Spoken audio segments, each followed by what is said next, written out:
Hey everyone, the name is Erik Thor, and something I've noticed is none of us value money. And yeah, this is kind of self-evident by now. We all know money sucks. We all know money does not bring satisfaction. We all know that money is not a pleasant thing. In itself, money provides no value. Yeah, actually, money is a secondary motivation. And from a psychological standpoint, that means no personality type finds money to be inherently fulfilling.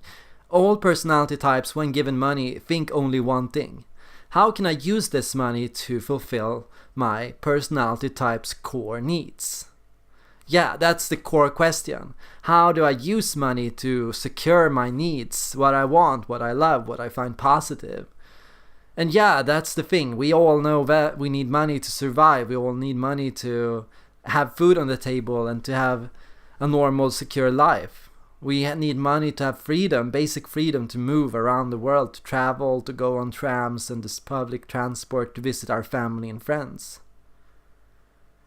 And money is so emptying. It's really so emptying. I've struggled with money issues my entire life. I've struggled with that feeling of not having enough money, of wanting more money, of when being given money feeling dissatisfied and displeased by it, of not feeling happy with it. No matter how much money I've earned, I've always felt that I didn't have enough.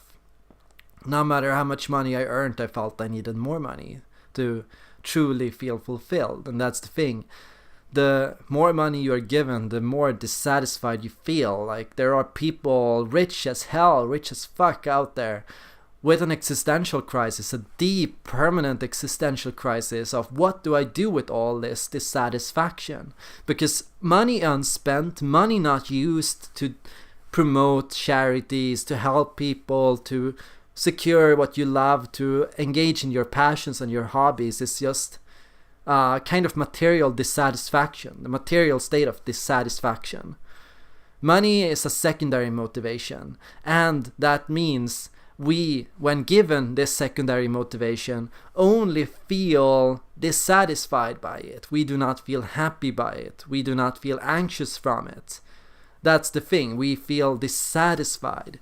And the difference is with anxiety is that feeling of not feeling good, of feeling like you are in pain, like of feeling that you're struggling, of feeling that you are in hardship.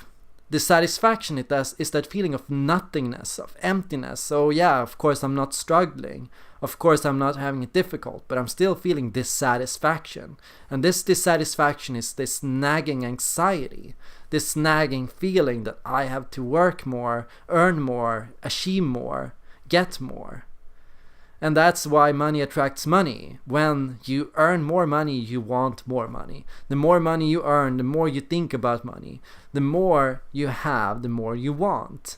And dissatisfaction works just that way.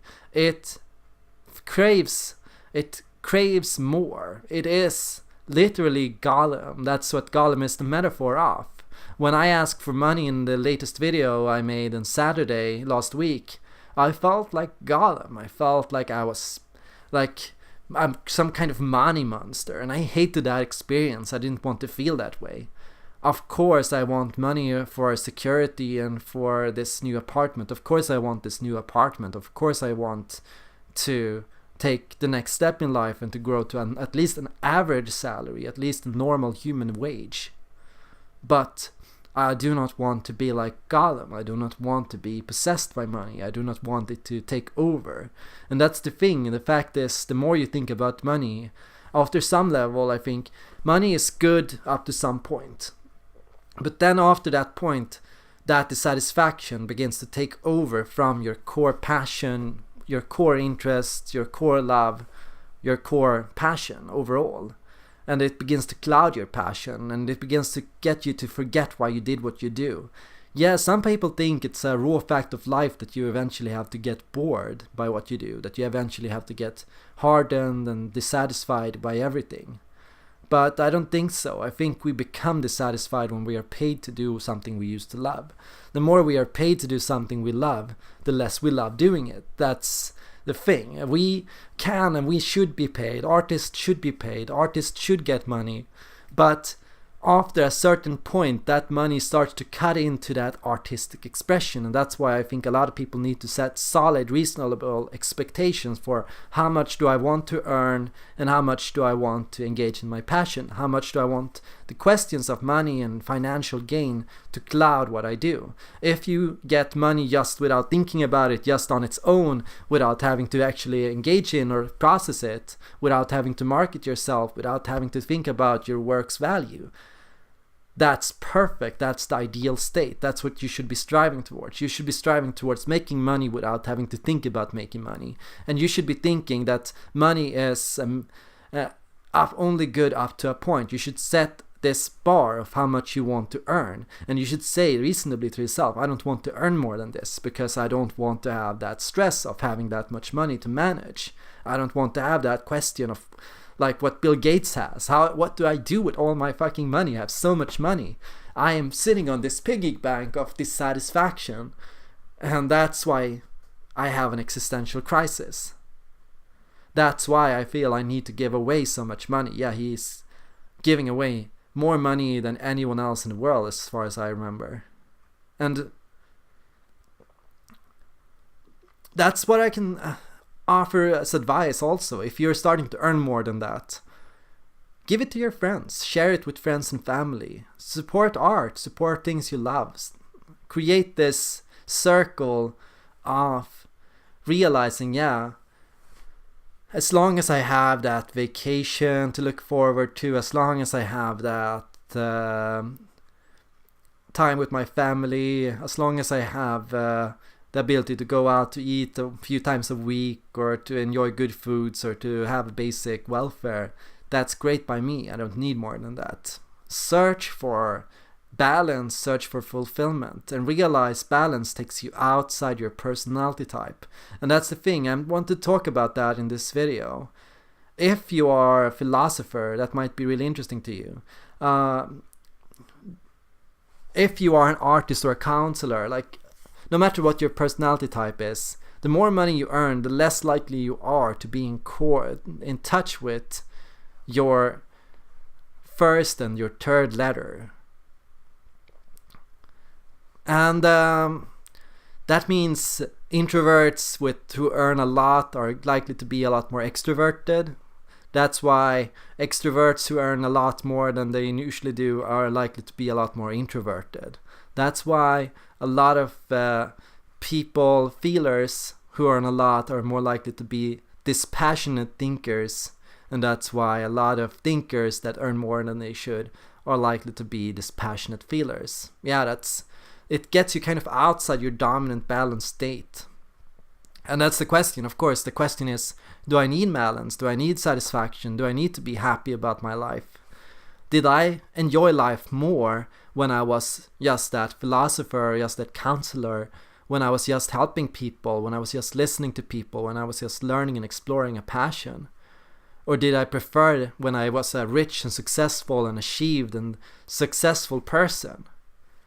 Did I prefer the time when I was, and this is for the extroverted and thinking types, pragmatic, a person of status and some basic recognition, a person who was successful in my work and that did well at skill and had something I was really good at?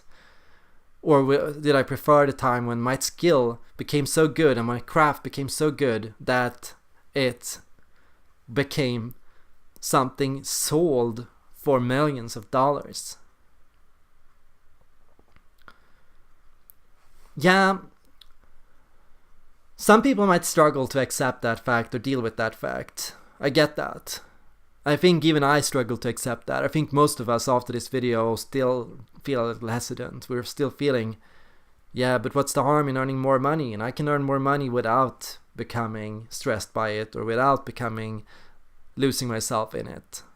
And then I think to myself of the Wolf on Wall Street, and I think of all those people that weren't able to do that. Imagine for yourself a person that became so rich beyond comprehension, but that still remained true to themselves.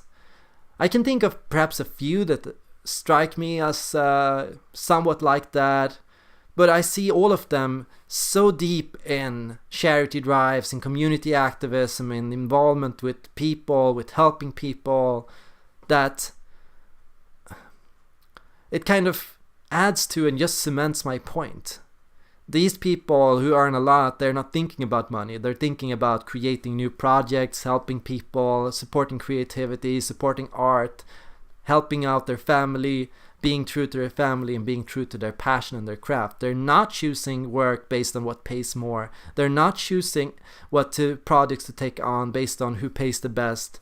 They're not influencing their craft or what they do based on what is manufactured and sold. And if you're struggling to accept that, or if you think that you can make it to that, and if you think you can reach that state, that's all good and well. Something I've heard that has always fascinated me is that it is generally the most poor people that are the most kind and giving.